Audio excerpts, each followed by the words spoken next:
नमस्कार, अंजली किचनमध्ये तुमचं खूप खूप स्वागत आहे। आज आपण बनवणार आहोत दही धपाटे, एक मराठी पदार्थ। चला तर मग बनवूया दही धपाटे। त्यासाठी लागणारे साहित्य आहे हे पीठ, थालीपीठ आणि धपाटे दोन्हींनाही चालेल। हिरव्या मिरचा ठेचा, कोथिंबीर, लसूण, हळद, जिरे पावडर, पाणी आणि मीठ।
तर हे तयार आहे मिक्स पिठाचे दही धपाटे।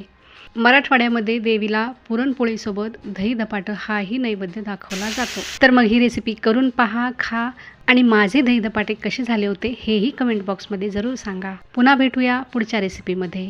नमस्कार।